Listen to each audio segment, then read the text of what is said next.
नमस्कार, मैं वीना वर्मा हमारे YouTube चैनल एस्ट्रो वीना पर आपका हार्दिक स्वागत करती हूँ। धन्यवाद देती हूँ आप मेरे साथ जुड़े हुए हैं। आज मैं आपके साथ उपाय के बारे में चर्चा कर रही हूँ। राहु के उपाय के बारे में चर्चा कर रही हूँ। राहु का हमारे जन्म कुंडली में, हमारे ब्रह्मांड में, हमारे सोलर सिस्टम में सबसे ज़्यादा महत्व है।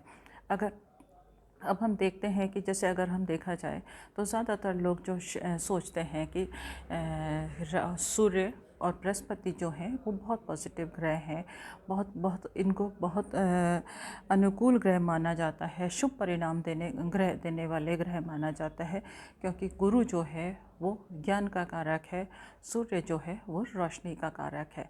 और शनि को जो माना जाता है उसको थोड़ा सा क्रूर ग्रह माना जाता है। पर अगर हम बेसिकली नेचर वाइज देखें तो शनि क्रूर बिल्कुल भी नहीं है। शनि जितना दयालु है उतना दयालु और कोई है ही नहीं। वो उसका काम ही है हमेशा लोगों की सेवा करना, लोगों की हर सुख सुविधा प्रोवाइड करना, उनके जीवन में हर सब कुछ लेके आना। परंतु क्या है कि शनि जो है वो शनि शनि सबको देता है, परंतु वो कर्म फल दाता है, यानी कि हमारे कर्मों के हिसाब से ही, हमारे एफर्ट्स के हिसाब से ही देता है। और उनसे भी ज़्यादा जो शक्तिशाली ग्रह है जिसको लोग भूल जाते हैं, उसके नाम से ही खौफ खा जाते हैं।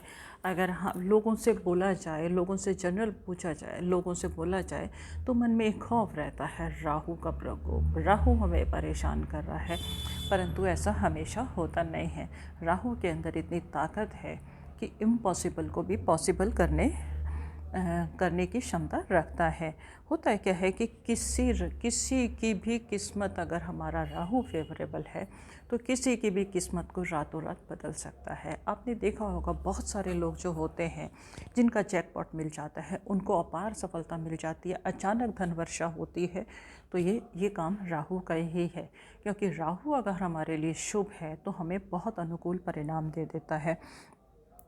और अगर हमारा राहु अनुकूल नहीं है तो हमें विभिन्न तरह की परेशानियां भी झेलनी पड़ती हैं। जैसे कि मसलन अगर हम देखते हैं तो मन में एक अज्ञात भय समाया रहता है। और जिसका राहु अनुकूल है वो इंसान जो है वो इतना कॉन्फिडेंट होता है कि वो सोचता है कि मैं सब कुछ कर सकता हूँ, और वो सब कुछ करके सब कुछ हासिल भी कर लेता है। परंतु राहु अगर अनुकूल नहीं है तो क्या होता है कि इंसान के मन में एक भय सा समाया रहता है। अब आपने देखा होगा कि एक इंसान है, जब भी वो चलता है, राहु शेडो प्लैनेट है, और इंसान का जब राहु खराब है तो इंसान अपनी ही परछाई से डरने लगता है। और कभी कभी ये सोचता है कि देखो हमारी परछाई जो है वो कहाँ तक जा रही है, और जहाँ तक हमारी परछाई जाती है वो सब जो है टेरिटरी वो हमारी है। मतलब ये थॉट प्रोसेस जो है वो बिल्कुल चेंज हो जाता है। ये सब काम राहु का है। शुभ राहु जो है वो अपनी ब्रॉड पॉजिटिव लेता है, उस शेडो को भी अपने पॉजिटिवली लेता है, और वो सोचता है कि मेरा जो कार्य क्षेत्र है वो मेरी हाइट से ज़्यादा बढ़ता जा रहा है, और उसको वो हासिल करके रहता है। और नेगेटिव राहु जो है उस परछाई से डर के सिमट के रख जाता है, और वो इंसान जो है अपनी परछाई से ही डरने लगता है। और जब राहु खराब होता है तो क्या होता है कि बिना कारण घर में कलेश शुरू हो जाता है। अभी हमारे घर में कोई भी उत्सव होने वाला हो, उससे पहले ही अगर राहु अनुकूल नहीं है तो झगड़े शुरू हो जाएंगे। और जैसे बोलते हैं ना कि रंग में भंग पड़ जाना, वो राहु के कारण होता है। शुभ राहु जो है वो हमारे घर में मतलब इतना उत्साहित कर देता है कि इंसान हर चीज़ को एंजॉय करता है। अब हम बीमार हो जाते हैं, किसी ना किसी मतलब जीवन में कोई ना कोई इंसान कभी ना कभी बीमार पड़ता भी है। और बीमार पड़ जाता है तो क्या होता है कि ये होता क्या है, ये होता सिर्फ हमारे वहम की वजह से है।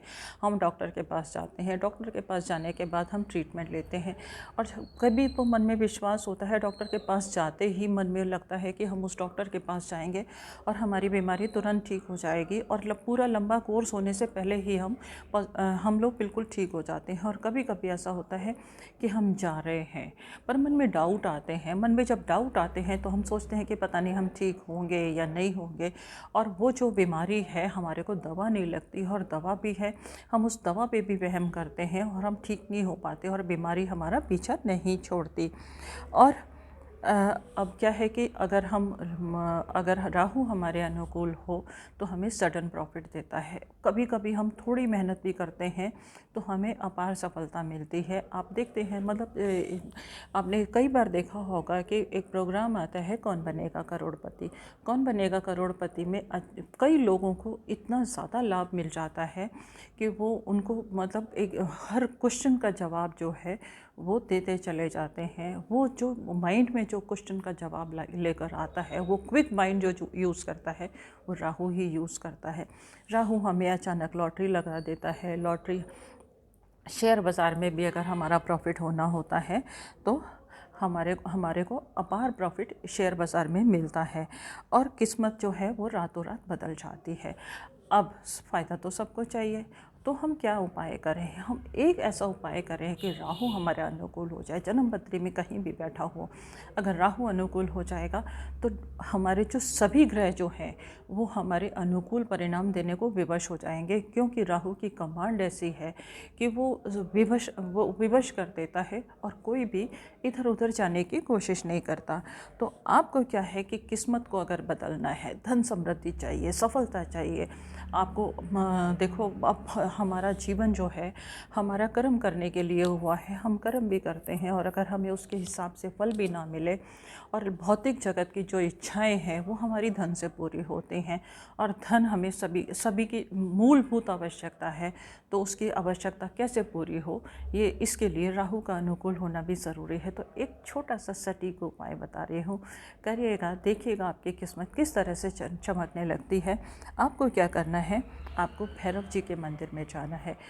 हमारा राहु जो अनुकूल है वो हमारे दो चीज़ों से अनुकूल हो जाता है हमारे लिए। एक तो हम शिव जी की आराधना करें, साथ ही साथ अगर हम भैरव जी की आराधना करेंगे तो राहु हमें बहुत अनुकूल परिणाम देने लगता है।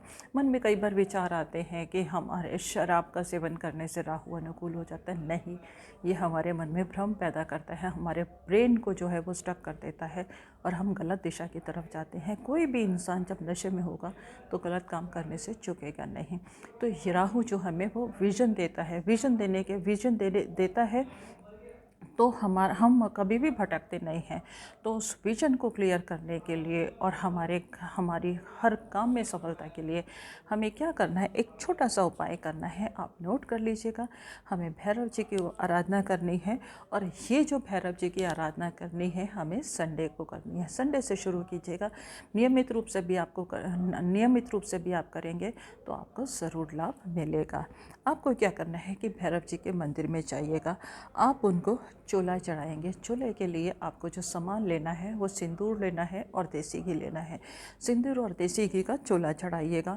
उसके बाद उनको जो सामान भेंट करना है वो है लाल चंदन। लाल चंदन उनको पसंद है। साथ ही साथ आप इत्र भी भेंट करेंगे। किसी भी भगवान को अगर हम इत्र भेंट करते हैं तो उसकी फ्रेगरेंस से वो बहुत खुश होते हैं और हमें बहुत जल्दी उनकी ब्लेसिंग्स मिलती है। आप गुलाब के फूल लेके जाइएगा, क्वांटिटी कितनी भी ले सकते हैं, फ्रेश फ्लावर्स होने चाहिए। जनेऊ लेके जाइएगा और नारियल और मिठाई अर्पित करें, और प्रार्थना करें कि हमारे घर में राहु अनुकूल हो, हमारे घर में सुख समृद्धि आए, हमारे घर में लक्ष्मी का वास हो और हमें किसी तरह की कोई परेशानी ना हो। और प्रार्थना कीजिएगा। उसके बाद में आपको क्या करना है, पक्षियों को बाजरा डालिएगा। पक्षियों को जो भी अनाज आपको मिलता है, 7 अनाज भी आप डाल सकते हैं। चींटियों को भी आप दाना डालिएगा। चींटियों को दाना डालने के लिए आप शक्कर डाल सकते हैं, और पशुओं को यानी कि स्ट्रीट डॉग्स को भी आप सर्व कर सकते हैं। गौशाला में चारा भी दे सकते हैं। आप मंत्र नोट कर लीजिएगा। उस मंत्र का जाप आपको 108 बार करना है। आप नोट कीजिएगा, ओम शिव गणाय विद्महे गौरी सुताय धीमहि तन्नो भैरव प्रचोदयात्। ये मैं आपके स्क्रीन पर भी आप देख सकते हैं। मैं एक बार फिर से रिपीट कर रही हूँ। कभी मंत्रों का हमारे को एक चीज़ का ध्यान रखना चाहिए कि मंत्रों की जो प्रोनाउंसिएशन है वो कभी भी गलत नहीं होनी चाहिए, क्योंकि आपके सामने इतिहास आपके सामने है कि जब कुंभकर्ण ने इंद्रासन चाहते थे, परंतु उन्होंने निद्रासन मांग लिया तो उनको निद्रासन मिल गया। इसी तरह से आपको भी मंत्रों का उच्चारण अगर आप करते हैं तो आप शुद्ध कीजिएगा, कोई भी इसमें गलती नहीं होनी चाहिए, क्योंकि ज़रा सी भी मिस्टेक जो है वो हमारी डेस्टिनी को चेंज कर सकती है। एक बार फिर से सुनिएगा, नोट कर लीजिएगा, और आपकी स्क्रीन पर भी ये डिस्प्ले हो रहा है। ओम शिव गणाय विद्महे गौरी सुताय धीमहि तन्नो भैरव प्रचोदयात्। इस मंत्र की आपको एक माला डेली करनी है, और अगर आप चंदन की माला से करेंगे तो आपको शुभ परिणाम ज़रूर मिलेंगे। आपके घर में समृद्धि आए, आपके घर में धन की वर्षा बने हो, आपकी किस्मत जो है वो रातों रात चमक जाए। इस अभिलाषा के साथ, इस उम्मीद के साथ आपसे विदा लेती हूँ। उम्मीद करती हूँ आपको इससे भरपूर लाभ मिलेगा। मन में कोई शंका हो आप मुझे लिख के भेज सकते हैं। अब मैं आपका सवालों का जवाब देने के लिए हमेशा तैयार हूँ, और अगर कुछ नई जानकारी चाहते हैं उसके लिए भी मैं तैयार हूँ। और लास्ट में, अगर आपने चैनल सब्सक्राइब नहीं किया तो इसे सब्सक्राइब करना बिल्कुल नहीं भूलेंगे। धन्यवाद।